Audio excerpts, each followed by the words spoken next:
Comenzamos con la segunda parte. Vamos a hablar acá de la anatomía de la columna, la evaluación anatómica ecográfica de columna vertebral, y vamos a comenzar a hablar de las malformaciones del sistema nervioso central en esta segunda parte. Muy importante cuando vamos a estudiar columna que debemos conocer muy bien la anatomía de la vértebra, porque recuerden que ella va a albergar, la columna vertebral va a albergar el canal medular donde discurre el cordón medular, que es la médula espinal. La vértebra está formada por un cuerpo, ¿verdad? Por una apófisis espinosa, que la vemos acá. El canal medular está circunscrito hacia adelante por el cuerpo, a los lados por los pedículos, en la parte posterior por las dos láminas que confluyen y forman la apófisis espinosa. Esas estructuras las vamos a poder ver muy bien en el corte sagital y el corte transversal de la columna, sobre todo esos dos cortes, en el axial y el sagital. Se dice que es bajo riesgo de defecto del conducto neural si nosotros tenemos una cisterna magna entre 2 y 10 y un atrio o un ventrículo en menos de 10 milímetros, ¿ok? En los cortes transventricular y transcerebelar. Fíjense que esto es lo que vemos, ¿no? Vemos en un corte sagital, vamos a ver en la parte, la piel, el tejido subcutáneo y el músculo que va a estar debajo, la apófisis espinosa. Esto sería la apófisis transversa, esta sería el cuerpo vertebral. Fíjense la indignidad de la piel y las apófisis espinosas, que se corrobora en un corte transversal, como lo vemos acá, en esta estructura que tienen los elementos que le decíamos. En la parte posterior del canal está cerrado por las láminas, que son estas, la apófisis espinosa, en la parte anterior por el cuerpo y en la parte lateral por los pedículos. Estas son las costillas que articulan con la columna vertebral. En el centro está el canal medular. Entonces debemos hacer esos cortes, como decíamos. Fíjense, aquí se ve muy bien cuerpo, ¿verdad? Las láminas, los pedículos y la apófisis espinosa y la costilla por este lado. Entonces, en los cortes sagitales, si hacemos un estudio acucioso, vamos a descartar que haya un defecto de la piel, un orificio de la columna vertebral, una comunicación. Igualmente, en el corte coronal nos permite detallar vértebra por vértebra y poder complementar el estudio del corte sagital incluso cuando vemos alteraciones en uno de los cortes. Entonces, la exploración adecuada implica un corte sagital y un corte transversal. El corte coronal se ve mejor con volumetría, con corte 3D. Lo que vemos acá, si lo hacemos en 3D, entonces depende de donde cortemos. Si cortamos acá, vamos a ver las médulas. Si cortamos acá abajo, vamos a ver los cuerpos. ¿Entienden? Entonces lo que vemos acá, si cortamos acá, estamos viendo los cuerpos. Si cortamos aquí en la construcción multiplanar, vamos a estar cortando a nivel de los pedículos y de la apófisis transversa, y si cortamos en la parte de acá, vamos a estar cortando a través de la apófisis espinosa y las láminas. Es un auxilio realmente el eco 3D. Sin embargo, no es indispensable. Vamos a hablar un poco de defectos. La malformación del sistema nervioso central, ella es la causa más frecuente de la consulta prenatal, es 1.5 por 1000. Y bueno, se clasifican de acuerdo al origen o la etiopatogenia a defectos de inducción dorsal, donde vamos a tener los más frecuentes, como son la anencefalia, el encefalocele, la espina bífida, o malformación de Charlie-2 también, que está incluida con una espina bífida, y la regresión caudal. Problemas de inducción ventral, donde tenemos la holoprosencefalia, la malformación de Dandy-Walker. Problemas de proliferación, que va a llevar a la lisencefalia, que causa microcefalia, a poligiria, exceso de proliferación que puede producir macrocefalia, malformaciones vasculares y tumores, ¿verdad? Problemas de la migración, agenesia de cuerpo calloso, heterotopia, lesiones adquiridas, estenosis del acueducto, porencefalia, leucomalacia periventricular, etc. De acuerdo a la cronología, ellas ocurren por debajo de las 8 semanas, lo más frecuente que ocurran con problemas del sistema nervioso central a nivel de la 3ª semana. Entonces allí pueden actuar los teratógenos, ¿verdad? Simpapatía es un término acuñado por el doctor Alberto Sosa. Nosotros lo usamos. Esto incluye alteraciones que van a afectar tanto en el periodo embrionario como en el periodo fetal. Y tenemos entonces que las malformaciones son las alteraciones que ocurren en el periodo embrionario de las 0 a las 8 semanas. ¿De acuerdo? Entonces, tenemos una serie de malformaciones que van a ocurrir en el tiempo embrionario, fetal. Por ejemplo, en el embrionario ocurren las malformaciones, las deformaciones, que es por ejemplo por oligoagnio, que puede llevar a deformaciones de los miembros, ocurre en el periodo fetal, y las disrupciones ocurren en el periodo embriofetal. Por ejemplo, las bandas amnióticas ocurren en el periodo embrionario, pero una disrupción puede ocurrirse también en el periodo fetal. Entonces la sinopatía trata de abarcar todas las alteraciones que se pueden producir tanto en el periodo embrionario como en el periodo fetal. Los efectos de cierre del tubo neural están en 1.5 por mil, y dentro de ellos tenemos varias que son prácticamente, hay una secuela, por lo menos la secuela exencefalia, anencefalia, acránea, son problemas por defectos de la calota o del tubo neural. Por ejemplo, dentro de los defectos de inducción dorsal en la neurulación, que es una etapa temprana de la época embrionaria, tenemos acrania, anencefalia, exencefalia, cranioraquisquisis, que es apertura o la misma los encefaloceles, la anencefalia, que es un defecto que implica alteraciones de la columna cervical, el disrafismo espinal, que es la misma de los meningoceles, la malformación de Chiari, que implica también defecto de la fosa posterior, y meningoceles. Aquí tenemos varias de ellas, ¿verdad? Esto es lo que se llama cranioraquisquisis. Quisis es abertura. Entonces tenemos abertura tanto de la columna como del cráneo. Anencefalia, que es cuando falta el cráneo. Exenfalocele, que es un defecto del cráneo por el cual emerge tejido nervioso o meninge. Y diencefalia, que puede estar también relacionada con problemas de columna y alteraciones de hiperflexión de la columna cervical, que puede ser abierta o cerrada la diencefalia. Aquí tenemos, digamos, algunas tecnologías que nos permiten ver muy bien el bebé, por lo menos la ecografía volumétrica, en este caso sería un eco 5D. Incluso nos puede hablar mucho de la actitud fetal. Entonces, dentro de la cránea en encefalia, tenemos la anencefalia, que es 1 de cada 1000, hay una ausencia de la bóveda craneal, los hemisferios pues, cerebrales ausentes o expuestos. Si todavía queda resto de cerebro, se habla de exencefalia. Fíjense, aquí es un embarazo precoz, sin embargo tiene 8 semanas y 4 días y se le ve una alteración a nivel del polo cefálico, que tenemos que observarlo porque son los casos que pueden llevar después a problemas en estos casos de exencefalia, cuando todavía no se puede hablar, porque en esa época embrionaria aún no se formaba el cráneo, pero ya tenemos una forma extraña de la parte encefálica. Fíjense acá, aquí se ve el rostro, se ve el cerebro aún fuera, el líquido amniótico, el contacto del tejido nervioso con el líquido amniótico lo va a llevar al final a que este cerebro, que es un cerebro anormal, se pierda, y vamos a quedar totalmente sin. Todavía tiene algo de exencefalia porque tiene algo de cerebro aquí. Vamos a llegar al final a tener una ausencia total de tejido cerebral. Fíjense acá, esto incluso tiene una imagen aquí parecida como gorrito de Navidad. Vamos a llegar a esta secuencia que es la anencefalia total, donde solamente se ve la base del cráneo.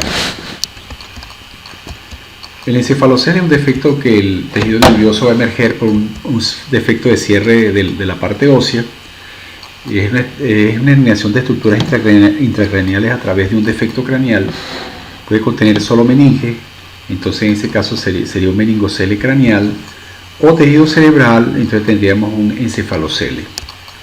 Diagnóstico diferencial: higromas, teratomas, quistes de la fisura branquial, y el occipital es el más frecuente, seguido del parietal y de los otros. Entonces, desde que tiene un encefalocele occipital, ¿lo ven?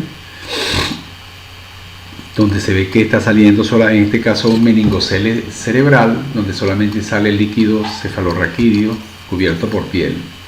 Aquí tenemos un encefalocele, en este caso un encefalocele frontal. Este es un encefalocele de otro tipo, occipital. Fíjense cómo se ve en la reconstrucción 3D. Esto que está acá, fíjense que el cráneo está intacto y lo que es un engrosamiento o quistes que hay en la piel, eso es lo que el diagnóstico diferencial que se llama higroma quístico. Fíjense cómo se pueden ver también a los lados del cuello. Fíjense que el cráneo está intacto, entonces se puede confundir esos armartomas que son los higromas, se pueden confundir se podrían confundir con encefaloceles, ¿verdad? Aquí tenemos un encefalocele occipital cubierto por piel y tenemos hay que diferenciarlo de un meningocele cerebral versus un meningocele occipital. ¿Okay? Fíjense aquí el cráneo está completo y esto que se ve detrás de la cabeza en la parte occipital son higromas, son quistes sextados, igual que acá, mientras que acá se había un encefalocele, está saliendo parte del tejido nervioso por el defecto del cráneo. La anencefalia es más infrecuente, una en 10.000. Hay dos tipos, la anencefalia, como les decía, que es un defecto de la columna cervical. Puede ser claxus o cerrada y abierta. La abierta tiene encefalocele occipital, es más frecuente en las mujeres y parietal en los hombres. Hay una detención del desarrollo embrionario el día 24, hay un defecto del occipital que afecta el foramen magno. La característica es una retroflexión de la columna que obliga al feto a mirar hacia arriba, con el occipital dirigido a la región lumbar. Pero claro, hacia la región cervical, prácticamente pega con la región cervical. Puede haber un defecto abierto o no de la columna de grado diverso, más frecuente cervical o dorsal. Entonces, fíjense acá, aquí tenemos una anencefalia, fíjense la posición que el occipital prácticamente descansa sobre la columna dorsal, una flexión exagerada. Este es un caso nuestro que tenía un meningocele cerebral, cervical, con alteración incluso, como se pasa mucho en las espinas bífidas, de la posición de los pies. Entonces es un defecto, la espina bífida es un defecto físico de la estructura del conducto raquídeo, puede ser cerrada, es muy infrecuente cerrada y abierta, que va a variar desde meningocele, que solamente tiene meninge, mielomeningocele, que el defecto implica parte de la columna vertebral, y el mielocistocele, que es al final de la columna. La espina bífida abierta o los meningoceles o mielomeningoceles son más frecuentes en la región lumbosacra. Son infrecuentes, pero pueden haber también de localización anterior, o sea que no se van a ver por la piel de la espalda, sino hacia la cavidad. Solo el 80-90% son detectados prenatalmente, tienen relación con defectos de ingesta de ácido fólico o ingesta excesiva de ácido valproico. La recurrencia con respecto al pronóstico puede recurrir 5% la primera vez, 10% la segunda. El pronóstico depende de la magnitud, la ubicación, mientras más distal, menos discapacidad motora dará. En la ecografía, la movilidad de los miembros inferiores denota integridad funcional de la médula. La espina bífida, como les decía, más frecuente en el área lumbosacra, es infrecuente de localización anterior. ¿Okay? Entonces, podemos tener espinas bífidas cerradas con masa subcutánea o sin masa subcutánea. ¿Okay? Esta es una clasificación del 2004. Y es importante que en la espina bífida cerrada, o en la abierta, vamos a tener el cordón medular. Por lo general a las 8 semanas llega hasta la región sacra, hasta S5, pero la parte ósea crece más rápido que la columna, y fíjense que a las 14 semanas el cordón medular está hacia la parte del cuerpo a nivel de S1, y ya a las 24 el cono medular tiene que estar en L2, que es donde va a estar el nacimiento entre L1 y L2. O sea, si usted ve un cono medular después de las 20 semanas que esté en S1, eso sería una columna anclada o una médula anclada. ¿Okay? Y lo otro, que el cordón medular debe descansar sobre el cuerpo. Aquí fíjense, este es un corte sagital, está viendo piel, tejido subcutáneo, apófisis espinosa. Esto que ustedes ven aquí, doble línea ecogénica en el canal medular, es la médula espinal, y este es el cono medular. Aquí el cono medular está descansando hacia adelante, eso es lo normal, y tiene que haber un espacio entre el cono medular y la zona posterior donde están las láminas y la apófisis espinosa. Si el cono medular está levantado hacia arriba, así como una colita de escorpión pegado hacia la apófisis espinosa, es que la columna está anclada. Claro, también es importante, como lo vemos acá, este es el L5, L4, L3, este es L2. Saber la ubicación contando a partir de las vértebras sacras, eso se puede hacer. Fíjense que aquí el cordón deja un espacio entre él mismo y la apófisis espinosa, eso es lo normal, ¿okay? Este es un feto de 24 semanas y vemos que ese es L5 y ella está ya a las 24 semanas en L2. ¿Okay? Este es un caso de un feto. Fíjense que aquí tenemos el defecto del abierto de la piel y tenemos que el cordón medular, cuando uno observa, ve que está fijo, el cono medular está hacia la parte posterior y está dejando más bien el espacio es sobre el cuerpo vertebral. Entonces esa columna, claro, es normal que eso ocurra, ese cordón está anclado y ese es el problema que va a tener estos niños con los problemas de defecto o la raquisquisis, que como la parte ósea crece más rápido que la parte nerviosa, esa columna va a hacer tracción sobre la fosa posterior, la va a obliterar y todo eso va a llevar a una alteración de la dinámica del líquido cefalorraquídeo que va a llevar a hidrocefalia. Por eso que los niños que tienen meningocele tienen también hidrocefalia, que son los niños que le colocan la válvula. Fíjense que el espacio lo está dejando más bien sobre el cuerpo y el cordón medular está levantado, lo cual nos dice que es lo normal que ocurre en estos casos, que esté la columna anclada.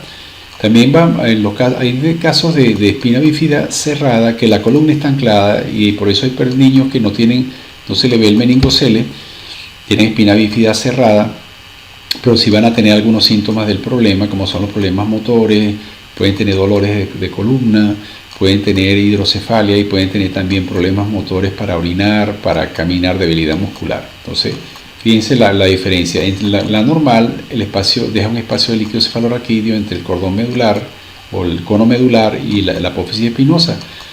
Aquí está más bien levantada hacia la parte dorsal y dejando el espacio hacia el cuerpo vertebral, en las ancladas. ¿Okay? Esa es la diferencia. Okay. Entonces la espina bífida abierta es más frecuente en el área lumbosacra, como le decía. El pronóstico depende de la magnitud, eso lo hablamos. Aquí tenemos diferentes, esto sería un meningocele, esto es un mielomeningocele porque se está llevando la meninge. Esta es la espina bífida cubierta por piel, ¿verdad? Que a veces tenemos un mechón de pelo allí, ¿de acuerdo? Y esto es lo normal, que todo esté en su sitio, que los elementos óseos estén normales, ¿de acuerdo? La malformación de Chari implica un defecto de la fosa posterior, la tipo 2, ellas son de varios tipos, 2, 3 y 4, nosotros vemos por ultrasonida muy bien la 2, y va a tener una herniación de las amígdalas. Fíjense, la malformación de Chari puede cruzar con siringomielia. Siringomielia es que el cordón, como tiene trastornos la médula tiene trastornos del drenaje del líquido cefalorraquídeo, se puede dilatar el canal medular y eso va a hacer producir destrucción del tejido neural de la médula espinal. Todo eso va a llevar a disfunción, a problemas disfuncionales en el futuro progresivo. Entonces, también en los casos de hidrocefalia, cuando hacemos radiografía, podemos ver como el cráneo con lagunas, que es por la hiperpresión, que puede llevar alteraciones. Eso se llama Lutens-Schadel o craniolacunia. ¿Okay? Pero eso es como algo que les digo que no se ve por ultrasonido, pero lo vemos nosotros los que hacemos radiología, lo podemos ver cuando hacemos placas de cráneo. ¿Okay? Entonces, dentro del punto de vista de ultrasonido nos va a interesar en la malformación de Chari. 2 va a tener el meningocele o el defecto de la espina bífida abierta. Vamos a tener un cerebelo que está traccionado hacia la parte inferior, que deja de tener forma de 8 y pasa a tener forma de cambur. La cabeza en el eco también se va a ver aquí están toda la serie de hallazgos que van a tener, incluso va a tener alteraciones de la tienda del cerebelo y va a tener escasa cantidad de líquido cuando ustedes vean la fosa, cuando ustedes vean la cisterna magna. La cisterna magna tiende a tener menos de 2 milímetros porque está con problemas de que no puede drenar el líquido cefalorraquídeo a través de los agujeros de Luschkas por la compresión que hay en la fosa posterior, que es pequeña. La Charity tipo 2 es la más frecuente, va a tener hidrocefalia, fosa posterior obliterada, espacio extraxial o pericerebral seco, por eso la cisterna magna tiene menos de 2 milímetros, fosa posterior pequeña, foramen magno amplio. Remodelación del hueso occipital, como les decía, es lo que llaman el craniolacunia, descenso de la tienda del cerebelo, herniación del tallo, hipermicerebeloso, espina bífida, desviación de movilidad alterada en grado variable de los miembros inferiores, disrafia espinal, cabeza de limón y signo de la banana. Entonces, cuando ustedes ven el eco, en vez de tener la forma ovalada, va a tener más bien forma de limón. ¿Okay? Estos signos tienden a desaparecer después de las 24 semanas. Entonces, ustedes van a dejar de ver la forma de cambur. En vez de tener el cerebelo forma de 8, tiene forma de cambur. Entonces, tenemos el signo de la banana, el signo del limón. Vamos a tener la abertura tanto en el corte sagital, van a ver que faltan ven los cuerpos, pero no ven la apófisis espinosa o no ven las láminas. Fíjense que en lo normal ustedes tienen que ver los tres elementos: el cuerpo, las láminas, la apófisis espinosa. Fíjense que aquí se ve el cuerpo, se ve los pedículos, pero no se ven las láminas ni las fosas espinosas. Ese corte transversal es muy bueno porque nos permite ver muy bien la anatomía de la vértebra. Este es el corte sagital, donde se ve el meningocele. ¿Okay? Todas estas son imágenes de eso. Fíjense cómo se ve aquí este defecto, que se ve muy claro en el corte sagital, en la área lumbosacra, y los hallazgos que les decía, el cambur, el limón. Y eso se ve muy bien. En este otro caso se ve forma de limón. ¿Ven? Ven la hidrocefalia, el defecto abierto en forma de V, que otros casos pueden tener también alteración de la vértebra, pueden tener hemivértebras, vértebras de mariposa. Este es un caso de una espina bífida abierta, pero que lo causó fue una banda amniótica que no permitió que se cerrara el canal medular. Incluso tiene amputación de miembros, tiene hidrocefalia, cabeza de limón. O sea que a veces puede estar, este es el cordón umbilical y aquí está la banda que está tocando la parte dorsal del feto. Disrafia espinal por banda amniótica. ¿Okay? Otros casos más, como este otro, igual, fíjense, siempre se repiten en los problemas de espina bífida abierta en el primero y segundo trimestre: la cabeza de limón, la ventriculomegalia, los problemas en los pies, que puede tener los pies torciditos, se llama pie equino, puede tener, fíjense que acá, esto que estamos viendo en este video, no es una espina bífida dorsal, sino ventral. O sea, el problema, el defecto abierto de la columna vertebral lo tiene hacia la parte anterior del cuerpo, como lo ven en este corte sagital, lo veíamos también en el corte transversal. ¿Okay? Se ve el defecto de cierre es un meningocele ventral que puede existir también. ¿Ven?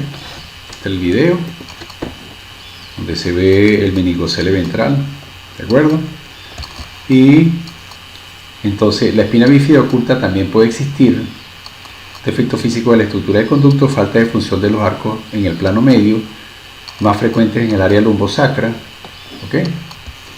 Y entonces acá también podemos tener, en los casos de espina bífida oculta, podemos tener lipoma subcutáneo, lo que llaman el quiste pilonidal o la fístula pilonidal, y el hipomielomenincocele. El problema es que esto ancla la columna y va a llevar a problemas funcionales desde el punto de vista neurológico, problemas de movilidad, problemas en los esfínteres, pueden llevar a incontinencia urinaria y fecal. Son niños que a veces tienen que andar con problemas con algunos aditamentos para poder funcionar normalmente. Fíjense acá como tienen la tienda del cerebelo descendida, ¿de acuerdo? Y esta es una espina bífida cerrada que se ve bien la piel, pero que va a tener sus trastornos. Tú la puedes ver y vas a ver que la médula, en este caso, por ejemplo, va a estar anclada en los niños con cuerda anclada, cono medular llegando hasta L5, que no debe ser. Recuérdense que debe llegar hasta L2 a las 22 semanas. Debe centrar L2 después de las 24 semanas. ¿Okay? A veces podemos ver el lipoma. Estos son ecos que se hacen con ecografías superficial a las 24 semanas. Y recuerde que como no puede drenar el líquido la médula, se va a dilatar y el problema es que va a producir disminución del parénquima y alteración, degeneración de la columna vertebral, que va a llevar a más problemas funcionales. Este es un caso de nosotros, un síndrome de regresión caudal, que también tiene que ver con defectos de la columna vertebral, donde hay una agenesia sacra que se ve más en mujeres diabéticas. Va a tener agenesia del sacro, hipoplasia femoral, pie equinovaro, flexión, contractura de extremidades inferiores, ausencia de movilidad inferior y sexo. Bueno, en este caso era un sexo femenino. Aquí se ve como la columna llega hasta la región lumbar, falta el sacro. Tenía los problemas del pie y la paciente tenía una agenesia sacra, una regresión caudal. Nosotros, el bebé murió y que después que nació nosotros le hicimos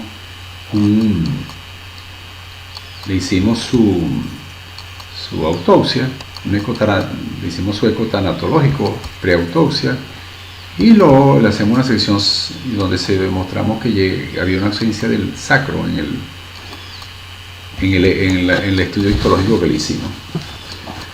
Y esta hematomielia es un defecto que se va a producir, en el cual va a existir como un espolón óseo que va desde el cuerpo hasta la hipófisis espinosa, que divide la columna o la médula en dos partes, el cordón medular. Eso se llama diastematomielia, ¿lo ven? Fíjense cómo se ve en la resonancia, cómo está dividido en dos. ¿Okay? El conducto vertebral está muy ensanchado en estos casos, ¿entendido? Entonces eso es importante conocerlo, porque cuando ustedes vean el corte coronal, pueden ver muy bien la bifurcación de la espina. En el primer trimestre podemos nosotros también evaluar, si bien no se ve muy bien, podemos ver en las primeras de cambio de las 6 a 10 semanas, vamos a ver las vesículas cerebrales, ¿ven? Prosencéfalo, mesencéfalo y rombencéfalo. El ventrículo a esa edad todavía no se ha dividido en dos. Entonces, recuerden que cuando el ventrículo no se divide en dos, nosotros podemos pensar en una patología que se llama holoprosencefalia. Pero a esta edad es normal que el cerebro esté comunicado, porque todavía no ha aparecido la cisura interhemisférica. Ella aparece después de las 10 semanas. Entre las 11 y 13 semanas, como les decía yo, hicimos este ultrasonido, ya ustedes lo conocen. Las estructuras que están acá, como el tercer ventrículo, el acueducto de Silvio, está acá, el tercer ventrículo, el acueducto, que es esta zona de acá, esta que está acá, y acá tenemos el tallo cerebral, tenemos detrás otra línea que parecen una escalerita, o los brazos y las piernas de un bebé que está de una persona que esté manejando una bicicleta allí, o un pulpo, algunos le dicen, donde la primera línea en el corte sagital, donde vemos el hueso nasal, es el tallo, la segunda es el cuarto ventrículo, aquí se ve el plexo coroideo del cuarto ventrículo, y por último al final, ese plexo coroideo, tenemos la cisterna magna y la translucencia nucal, que es esta que vemos acá. Esas estructuras escalonadas tienen que tener una proporción. Cuando uno la ve, cuando está viendo el hueso nasal, y podemos nosotros ver que tiene que mantener una proporcionalidad. Fíjense, es más, tiene un diámetro anteroposterior mayor el tallo, le sigue el cuarto ventrículo, y por último la cisterna magna. Si falta alguno de estos peldaños, o vemos pegado el tallo cerebral al cráneo, tenemos que pensar que puede haber una espina bífida.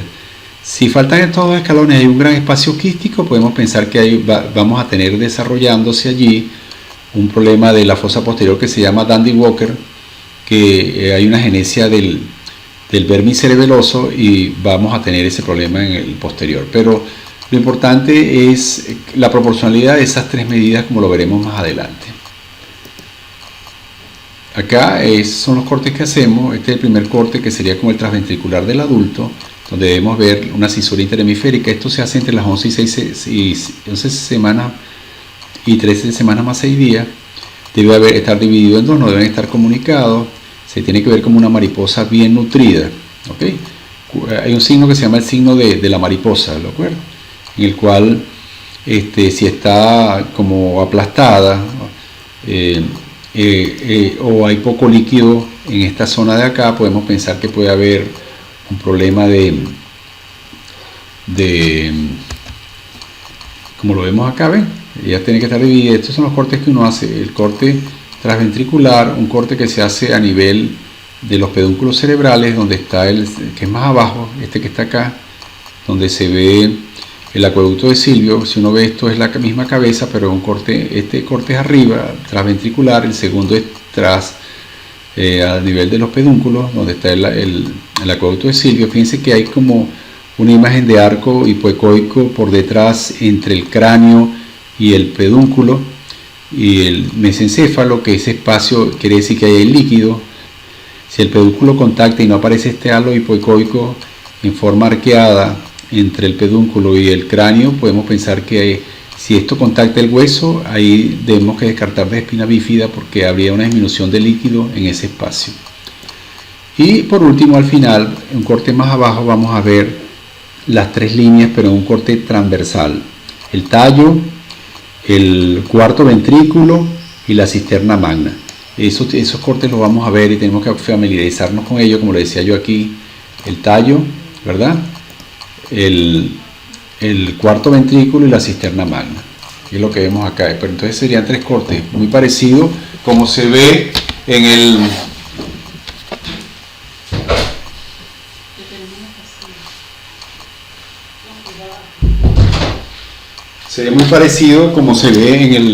en el tercer trimestre, ¿ok? Entonces tenemos tallo cerebral, cisterna magna, ¿ok?, el plexo coroideo del cuarto ventrículo, que es el que divide el cuarto ventrículo de la cisterna magna en la parte alta, la cisterna magna propiamente dicha. Entonces, recuérdense que estos estudios se hacen en el primer trimestre. Es una pesquisa precoz de problemas de la columna vertebral con una longitud craneal entre 45 y 85, y prácticamente nosotros tenemos que tener la capacidad de irnos acostumbrando a poder hacer, porque realmente le cuesta mucho ver el defecto porque es muy pequeño, y entonces uno lo predice por alteraciones de la fosa posterior en esos cuatro cortes. Es lo que hacemos. Como les decía yo, son tres líneas. La primera es el tallo, la segunda es el cuarto ventrículo, la tercera es la cisterna magna. El cuarto ventrículo es lo que se llama intranslucencia intranucal, que es la escalera del medio. Aquí está el corte donde hacemos la translucencia nucal, donde buscamos el hueso nasal, el ángulo maxilofacial, etc. ¿Okay?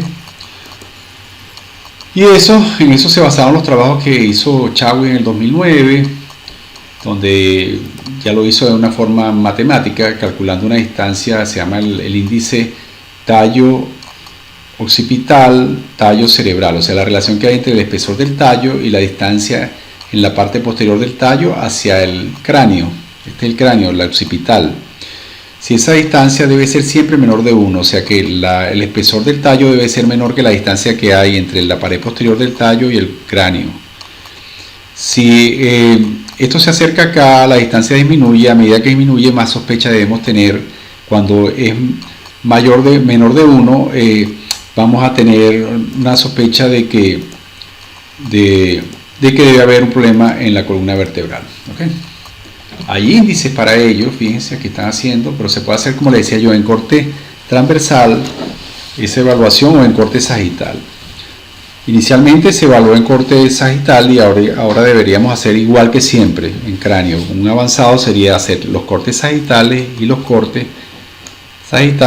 transversales. Fíjense, aquí están las tres escaleritas, 1, 2 y 3.